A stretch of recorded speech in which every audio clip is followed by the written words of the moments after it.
Hi friends, welcome back to my channel Career Wisdom, and today's topic is so excited topic, that's self-assessment sheet.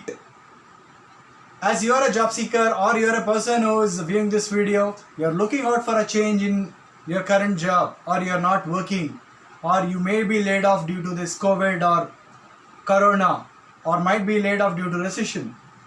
This sheet definitely adds value to your profile. So in terms of profile, the moment I say, everyone recalls resume, and resume can be from 1 page to 10 pages in the present scenario. I am from the recruitment industry from last 17 to 18 years, where we help different clients in meeting their hiring numbers.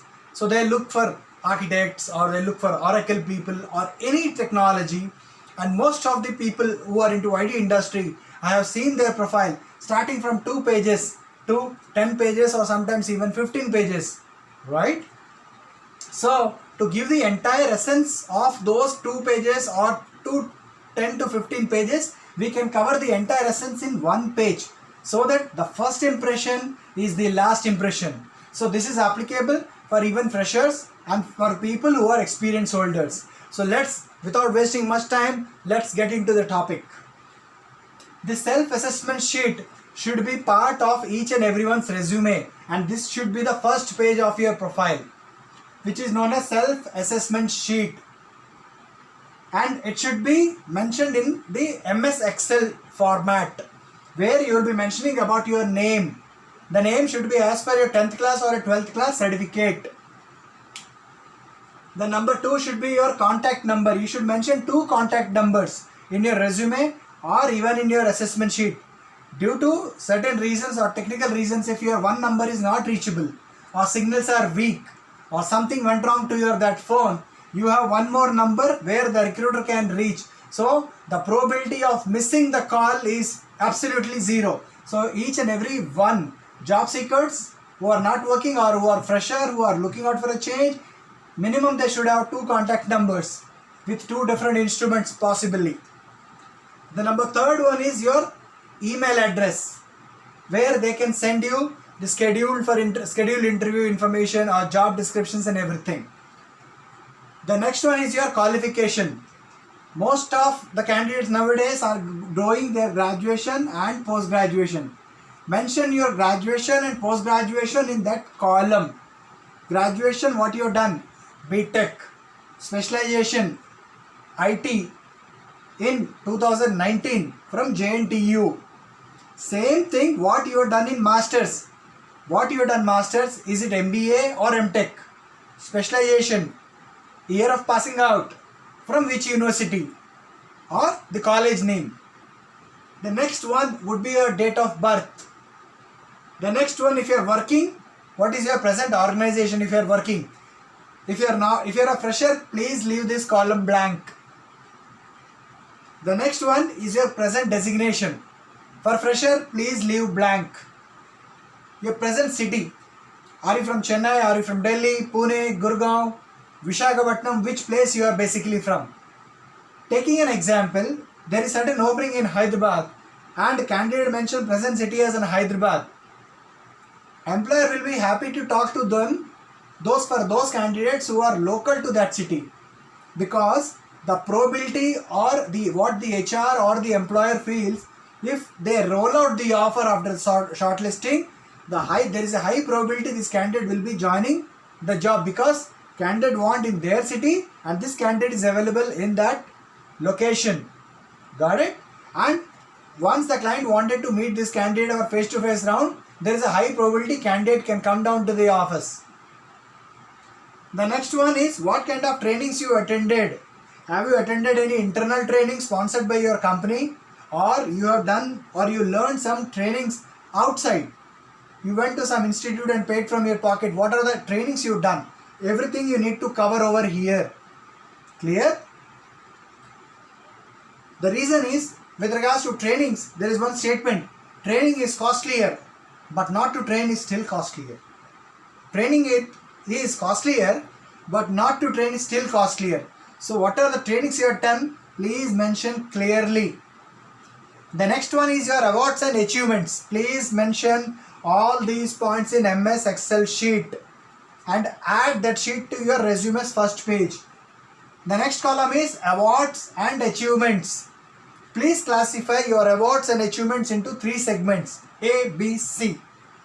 A stands for your academic achievements, wherever you'll be mentioning about your percentages. 10th class, 12th class, graduation, post-graduation, kindly mention the percentages. What kind of certifications you have done? What kind of notice period you have officially? Is it 30 days notice or 15 days notice or 60 days notice at your current company? Are you serving notice period? Please mention. What kind of total experience you have? Please mention. Are you ready to relocate to that city where this opening is there? You are from Chennai. Opening is there in Hyderabad. Are you ready to relocate to Hyderabad? Kindly mention yes. What is your current CTC? Please mention. If you are a working professional. If you are a fresher, please leave it blank. Expected CTC. Please mention 20% or 30% or as per market or as per company policy. Please mention.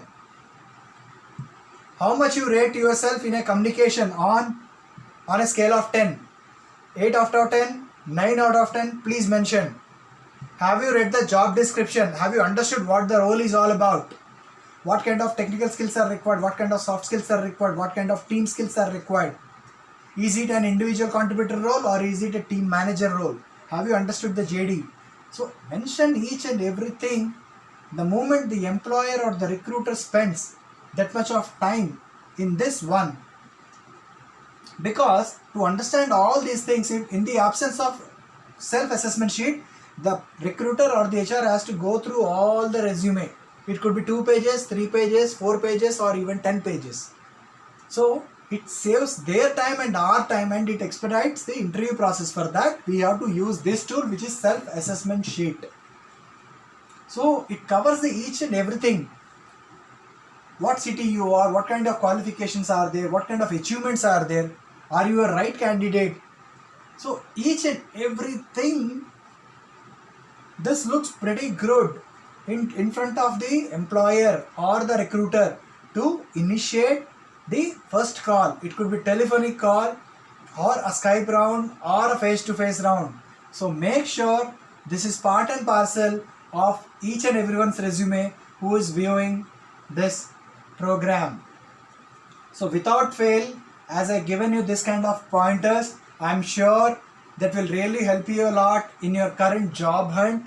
So kindly like this channel, share this link to your needy people who can definitely utilize this knowledge, which will definitely help them in terms of finding their job search. Please like it, share it.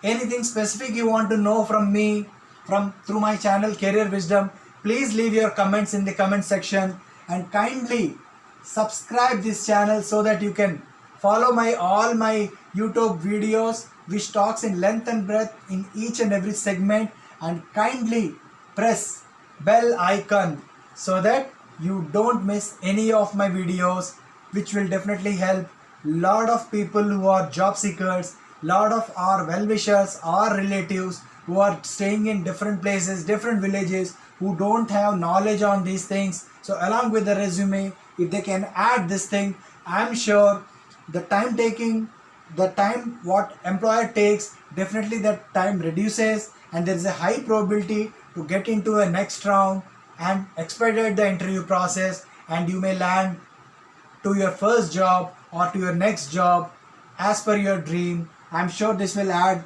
and contribute towards your planning. So kindly like it, share it, comment it, subscribe it, and don't forget to press the bell icon. All the best for your job hunt.